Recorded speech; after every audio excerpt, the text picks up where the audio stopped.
What if the biggest obstacle between you and wealth is not your bank account, your background, or even your current struggles, but your own mind? Most people spend their lives chasing money, believing riches are something to be hunted down in the outside world. They work harder, worry more, and blame circumstances when results don't come. Yet history shows us a different truth. Wealth is first created in the mind before it ever appears in reality. Napoleon Hill spent decades studying some of the most successful people of his era, including industrial giants and self-made millionaires. He discovered a pattern so powerful that it changed the lives of millions. The mind works like a magnet. What dominates your thoughts eventually shapes your actions, your habits, your opportunities, and ultimately your financial reality. But here's the catch: most minds are programmed for scarcity, fear, doubt, and limitation. In today's video, you'll discover how to reprogram your thinking, align your mindset with abundance, and activate the hidden forces that attract success. These principles are simple, but their impact can be life-changing. Stay with me until the very end, because lesson number 5 may completely transform the way you view money, ambition, and your future. Lesson 1: Desire is the starting point of all riches. Napoleon Hill's philosophy hinges on the fundamental truth that a mere wish for wealth is functionally useless. We all wish for better circumstances, more comfort, and financial freedom, but these are passive states of mind. A burning desire is something entirely different. It is an agonizing, obsessive, and concentrated pull toward a specific outcome that leaves no room for the possibility of failure. When Hill speaks of desire as the starting point, he is describing the psychological Big Bang, the moment an intangible thought acquires enough emotional density to begin manifesting into physical matter. Without this initial spark of absolute intensity, the engine of achievement never turns over, and the individual remains stalled in the realm of someday. The reason most people never accumulate significant wealth is that their desire is diluted by indecision. They want money, but they also want comfort, leisure, and the avoidance of risk. Because these desires compete with one another, the mind becomes a house divided. Wealth, according to Hill, does not respond to a person who is interested in being rich. It responds only to the person who is committed to being rich. A weak desire is like a small fire that gives off no heat. It cannot withstand the cold winds of adversity or the dampening effect of social criticism. To turn a wish into a burning desire, one must burn the metaphorical bridges behind them, leaving no choice but to move forward toward the objective. To transform a vague hope into a financial reality, you must apply the principle of definiteness. The universe, and more importantly, your subconscious mind, cannot act on generalizations. You must define the exact amount of money you intend to acquire, and the specific date by which you intend to possess it. This precision creates a mental target. Furthermore, you must determine what you are willing to give in exchange for this wealth. There is no such thing as something for nothing. Whether it is your time, your labor, or a specific service, the law of compensation requires a transaction. When you define your goal and your sacrifice, you move from the role of a dreamer to the role of a strategist.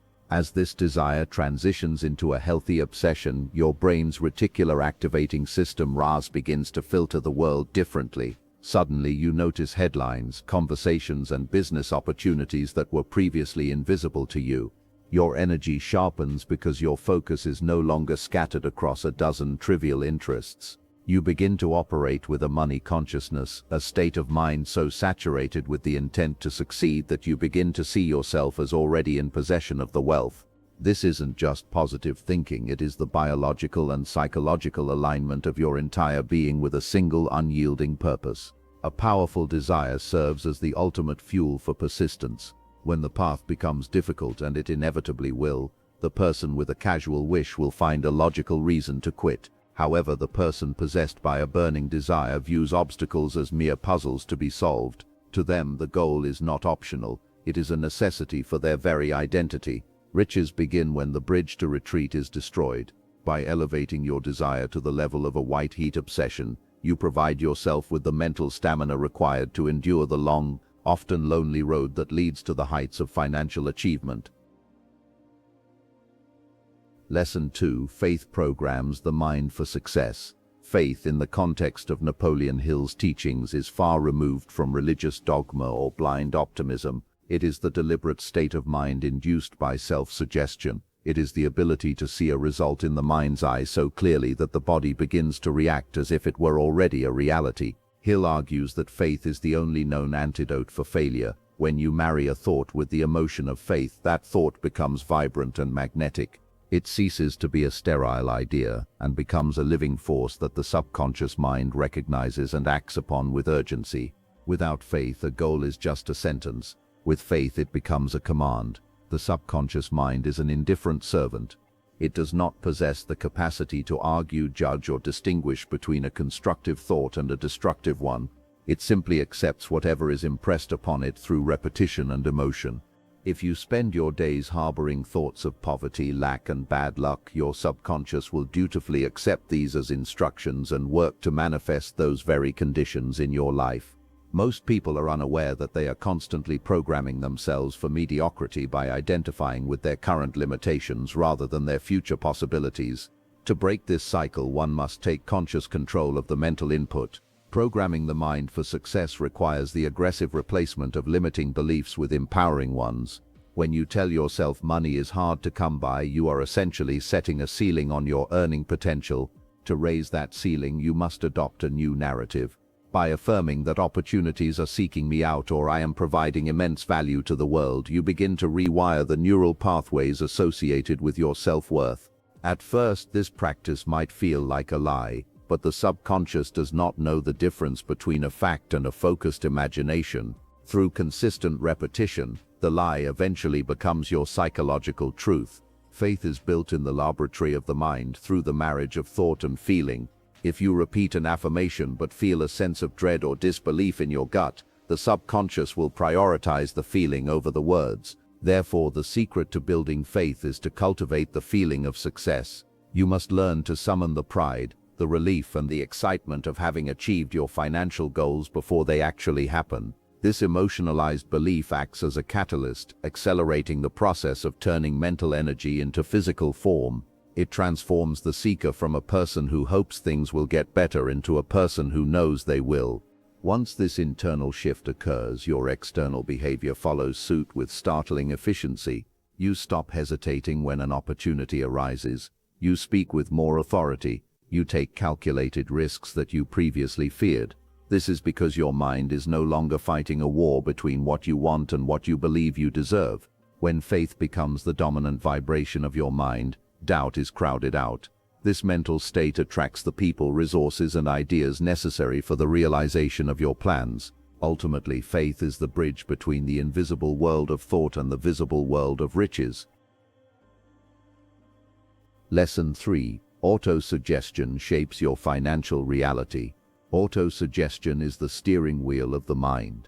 It is the agency of communication between that part of the mind where conscious thought takes place and the subconscious, which serves as the seat of action. Hill compares the mind to a garden.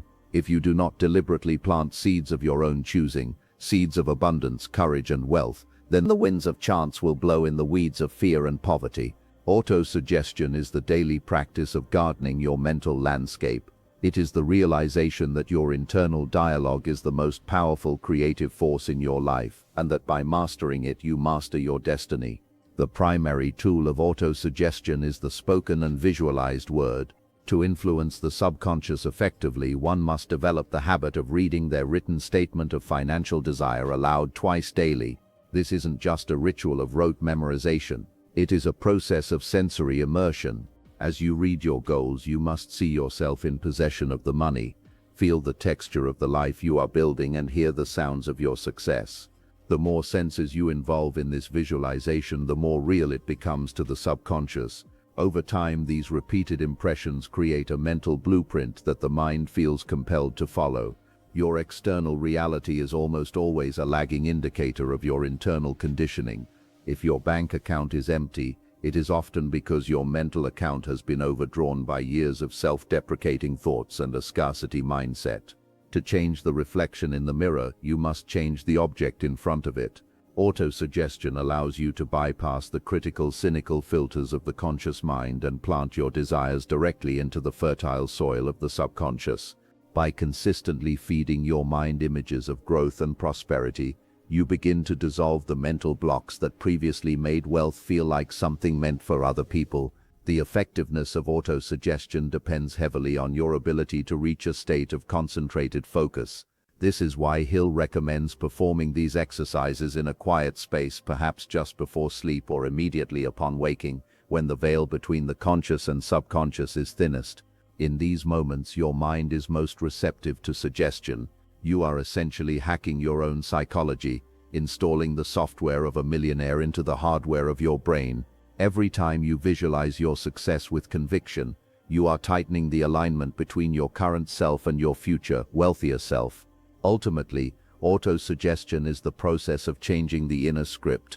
We all have a narrative running in our heads about who we are and what we can achieve. For many, this script was written by parents, teachers, or a cynical society. Autosuggestion gives you the pen to rewrite that script. As the inner story changes from one of struggle to one of triumph, your perception of the world shifts. You begin to act with a new level of confidence and poise. You no longer wait for permission to be successful, you begin to command it. By dominating your thoughts through autosuggestion, you become the architect of your financial reality. Lesson 4. Persistence separates dreamers from achievers.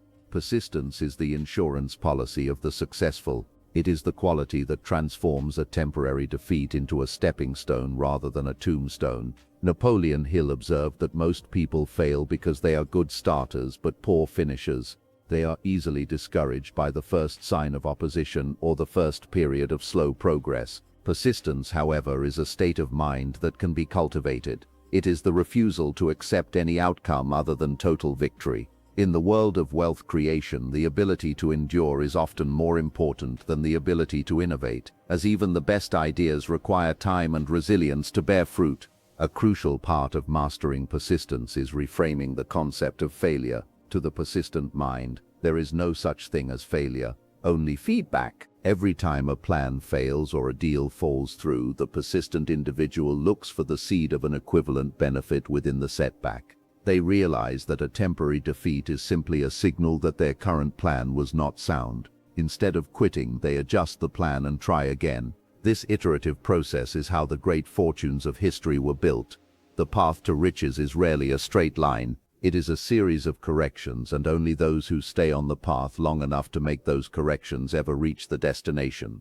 Persistence is essentially the product of 4 factors: a definiteness of purpose, a burning desire, a self-reliant belief in one's plan, and the habit of closing the mind against negative influences. When you are persistent, you become immune to the friendly advice of relatives and friends who tell you to be realistic or get a steady job. You realize that their limitations are not yours. By insulating your mind against the pessimism of others, you preserve the mental energy required to keep moving forward. Persistence is not just about hard work, it is about the emotional stamina to remain standing when everyone else has sat down. History is littered with stories of individuals who quit just 3 feet from gold. Hill recounts numerous instances where success arrived just as the person was about to give up. This suggests that the universe has a way of testing a person's resolve before rewarding them with great wealth. Persistence is the test. It is the process of weeding out those who do not truly want the prize. When you continue to work, learn, and adapt long after the initial excitement has faded, you are proving your worthiness for the riches you seek. The persistent person understands that the night is often darkest just before the dawn of a major breakthrough. In the end, persistence is a habit. It is built through small daily acts of refusing to quit. It is the discipline of making one more call, writing one more page, or refining one more proposal when you feel exhausted. Over time, this habit creates a momentum that is almost impossible to stop. The wealthy are rarely the most naturally gifted or the most lucky, they are simply the ones who refuse to go away. By making persistence your primary character trait, you ensure that success is not a matter of if but when. Keep going, for your greatest triumph may be waiting just around the corner of your next obstacle.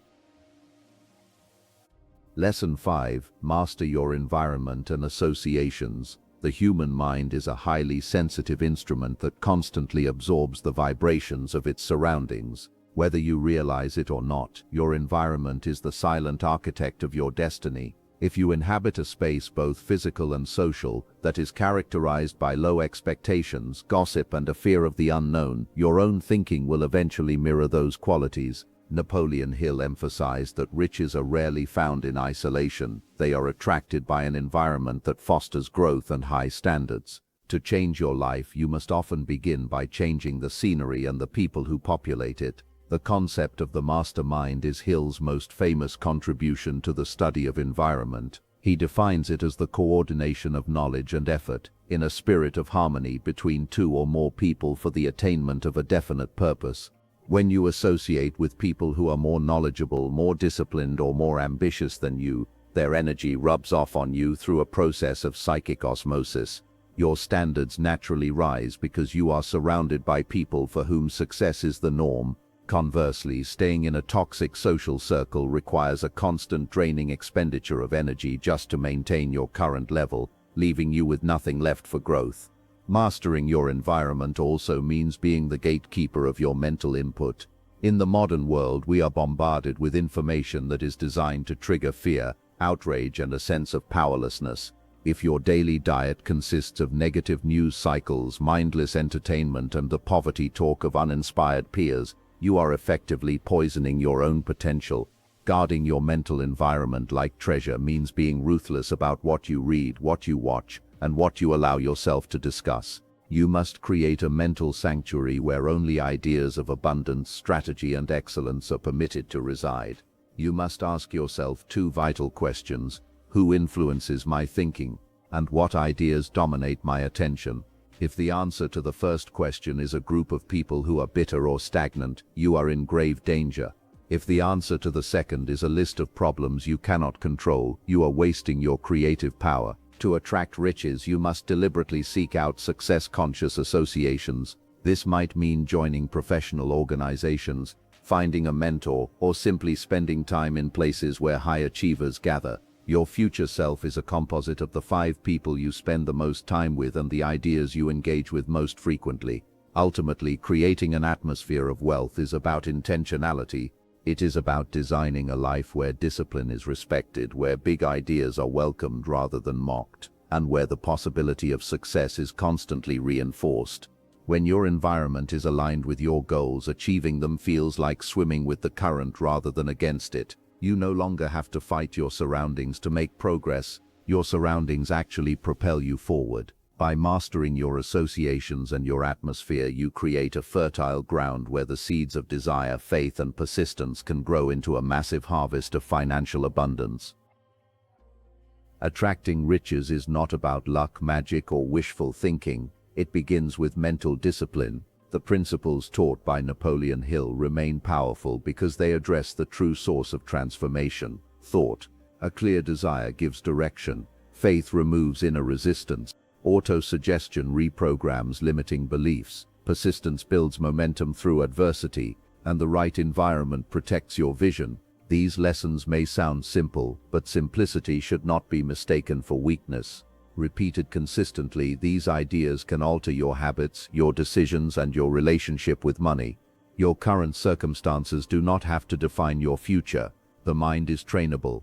And once your thoughts align with purpose, confidence, and disciplined action, your results begin to reflect that inner shift. Remember, riches are rarely attracted by hesitation, confusion, or fear. They are drawn toward clarity, value creation, resilience, and conviction. So, starting today, examine your thoughts carefully.